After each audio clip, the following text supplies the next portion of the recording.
यार दोस्तों, कैसे हैं आप लोग। इस पर्टिकुलर वीडियो में हम लोग समझने की कोशिश करेंगे जो चाइना का पावर ब्लैकआउट हुआ है, जो इतनी मैसिव स्केल पे बिजली गई चाइना की 3 प्रोविंसेस में। नॉर्थ ईस्ट चाइना में जिलिन, लाओनिंग और हिलिनजोंग, और साउथ चाइना में गुआंगडोंग। तो यहाँ पे जो पावर ब्लैकआउट्स हुआ है, ये इंडिया के कंटेक्स्ट में कैसे इंपॉर्टेंट हो जाता है।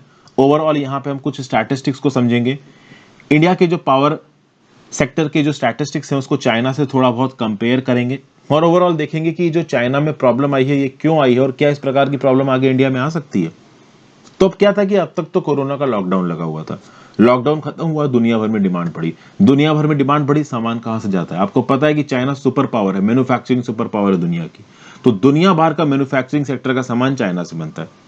ये जो प्रोविंसेस हैं जहां पे ब्लैकआउट हुआ है चाइना में, वैसे तो यहाँ पे पावर शॉर्टेज होना बहुत नॉर्मल बात है, गर्मियों में सर्दियों में हो ही जाती है यहाँ पे पावर शॉर्टेज। तो इसके चलते ये जो रीजन है अक्सर कर ब्लैकआउट से अफेक्टेड रहते हैं। बट यहां पे जो ब्लैकआउट हुआ है वो बहुत बड़ा ब्लैकआउट हुआ है। इतना बड़ा कि गोल्डमैन सैक्स नाम का जो बैंक है, इसने बोला था, पहले इसने जब प्रोडिक्शन दी थी चाइना की इकोनॉमिक ग्रोथ की तो 8.2% दी है। इस ब्लैकआउट के बाद जो चाइना की इकोनॉमिक ग्रोथ की प्रोडिक्शन दी गई गोल्डमैन सैक्स के द्वारा वो 7.8% दी गई है। मतलब कि गोल्डमैन सैक्स के हिसाब से चाइना की इंडस्ट्रियल एक्टिविटी 44% अफेक्ट हुई है इस ब्लैकआउट के चलते। तो रीजन क्या है? देखिए, रीजन ये है कि लॉकडाउन्स पूरी दुनिया में खुल रहे हैं, इसके चलते चाइना से चीजों को ज्यादा खरीदा जा रहा है, तो एक्सपोर्ट डिमांड चाइना में बढ़ रही है। ओवरऑल चीजें की मैन्युफैक्चरिंग डिमांड बढ़ रही है, बहुत सारे ऑर्डर्स प्लेस हो रहे हैं, और उन ऑर्डर्स की मैन्युफैक्चरिंग करने के लिए चाइना को चाहिए इलेक्ट्रिसिटी। तो यहां पे इलेक्ट्रिसिटी कम पड़ रही है। इसकी एक वजह और आ रही है कि भाई कोल का प्रोडक्शन चाइना में कम हो गया। जो कोल के प्रोड्यूसर्स हैं उनका ये बोलना है कि भाई उनके प्रॉफिट मार्जिन कम हो रहे हैं, इसलिए वो कोल प्रोड्यूस नहीं कर पाएंगे। अच्छा, उनके प्रॉफिट मार्जिन क्यों कम हो रहे हैं? आपको पता होना चाहिए कि चाइना ने कमिटमेंट दिया है कि 2060 तक ये कार्बन न्यूट्रल हो जाएंगे। अभी कार्बन न्यूट्रल के कमिटमेंट्स के चलते चाइना ने लोकल लेवल पे कोल पे थोड़े टैक्सेस लगा दिए हैं। उसके चलते कोल के जो प्रोड्यूसर्स हैं उनके प्रॉफिट जो मार्जिन हैं वो कम हो गए। उसके बाद इलेक्ट्रिसिटी के दाम बढ़ रहे हैं, बट एक लिमिट से ज्यादा तो इलेक्ट्रिसिटी के दाम बढ़ा नहीं सकते। चाइना में लोकल गवर्नमेंट ने और केंद्र की सरकार ने बहुत सारी जगहों पे इलेक्ट्रिसिटी के दामों के ऊपर एक अपर लिमिट लगा रखी है। तो एक लिमिट से ज्यादा आप इलेक्ट्रिसिटी का दाम नहीं बढ़ा सकते। तो अब कोल के ऊपर थोड़े टैक्सेस लग गए हैं, और ओवरऑल ग्लोबली चाइना कोल ज्यादा इंपोर्ट कर नहीं पा रहा है। हर कंट्री अपने ही प्रॉब्लम्स में इन्वॉल्व है, तो उसके चलते कोल की शॉर्टेज हो रही है चाइना के मार्केट में, और डिमांड बढ़ रही है। तो जब किसी चीज की शॉर्टेज होती है और डिमांड बढ़ती है तो चीज महंगी होने लगती है, और जब चीज महंगी होने लगती है, जब इनपुट महंगा होने लगता है तो फाइनल प्रोडक्ट भी महंगा होने लगता है। तो यहाँ पे कोल अगर महंगा हो रहा है चाइना के अंदर, तो बिजली भी चाइना के अंदर महंगी होने लगेगी। तो इसके चलते आप देखोगे कि जबरदस्त पावर कट्स हो रहे हैं। तो चाइना की सरकार ने ओवरऑल एक अल्टीमेटम इशू किया सारे लोगों को कि एफिशिएंटली बिजली को इस्तेमाल करिए। बहुत सारी फैक्ट्रीज अभी के लिए बंद कर दी गई हैं इस पावर शॉर्टेज के अंदर। तो इस प्रकार की चीजें, अब ये एक छोटी सी न्यूज है, इस न्यूज में ज्यादा घुसने की जरूरत नहीं है। कुछ इंडिकेटर्स को यहां पे समझ लेते हैं।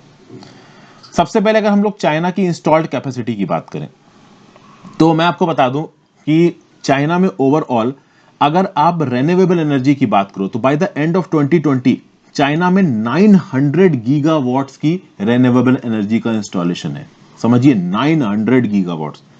2019 के एंड तक चाइना में 795 गीगावाट्स रेन्यूएबल एनर्जी थी, और उन्होंने ओवरऑल 100 गीगावाट से ज्यादा रेन्यूएबल एनर्जी इंस्टॉल की 2020 में।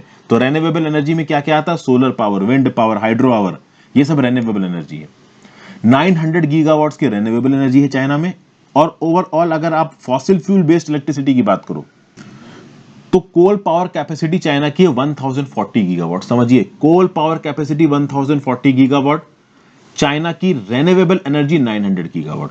अब इसके कंपैरिजन में अगर आप इंडिया के पावर सेक्टर को कंपेयर करो तो ये मिनिस्ट्री ऑफ पावर की वेबसाइट है भाई, और सेंट्रल इलेक्ट्रिसिटी अथॉरिटी के फिगर्स है एज ऑफ 31 अगस्त 2021। लेटेस्ट फिगर्स को हम यहां पे देख रहे हैं।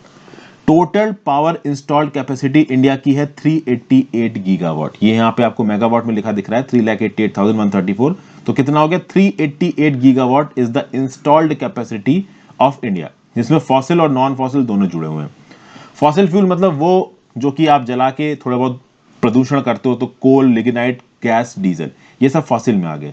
फॉसिल फ्यूल बेस्ड हमारी इंस्टॉल्ड कैपेसिटी है 234 गीगावाट, और नॉन फॉसिल फ्यूल बेस्ड हमारी जो इंस्टॉल्ड कैपेसिटी है वो है आपकी 153 गीगावाट। दोनों मिला दीजिए तो 388 गीगावाट हो गई, जिसमें से विंड, सोलर और अदर रिन्यूएबल एनर्जी लगभग 100 गीगावाट है। ओके, और अगर आप कोल की बात करो तो कोल है 202 गीगावाट्स। तो टोटल हमारी इंस्टॉल्ड कैपेसिटी बन के आ रही है 388 गीगावाट। चाइना 2000 गीगावाट क्रॉस कर चुका है। 2000 गीगावाट 6 गुने से ज्यादा है चाइना की इंस्टॉल्ड कैपेसिटी पावर में हमारे कंपैरिजन में। अगर पूरी दुनिया में इलेक्ट्रिसिटी कंजम्पशन की बात की जाए तो ओवरऑल ये कुछ फिगर्स आपके सामने है। 2017 का ये डाटा है, पूरी दुनिया में कितने किलोवाट आवर्स ऑफ इलेक्ट्रिसिटी को कंज्यूम किया गया। सबसे ज्यादा चाइना में कंज्यूम किया गया 5.934 ट्रिलियन किलोवाट आवर्स, उसके बाद यूनाइटेड स्टेट्स में 3.888 ट्रिलियन किलोवाट आवर्स, उसके बाद इंडिया में 1.176 ट्रिलियन किलोवाट आवर्स। ये जो मैं फिगर्स बता रहा हूं ना, ये बहुत इंपॉर्टेंट फिगर्स हैं, आप इनको किसी एग्जाम में कोट कर सकते हो। इस प्रकार के टॉपिक्स को बनाने का एक बहुत बड़ा ऑब्जेक्टिव ये भी होता है कि मैं आपको कुछ कॉन्क्रीट फिगर्स और स्टैटिस्टिक्स दे सकूं। और फाइनली एक बड़ा सवाल, भाई कोल से कितने परसेंट इलेक्ट्रिसिटी पैदा होती है इंडिया के अंदर? तो मैं बता दूं, इंडिया के अंदर कोल से 70% से ज्यादा इलेक्ट्रिसिटी पैदा होती है। चाइना में कोल से लगभग 65% इलेक्ट्रिसिटी पैदा होती है।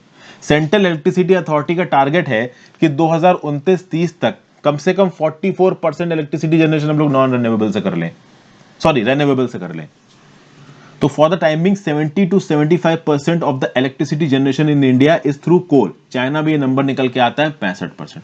आई होप ये जो स्टैटिस्टिक्स है आपको समझ में आ गया। और फाइनल चीज, इस प्रकार की पावर क्राइसिस से इंडिया को क्या सीखना चाहिए?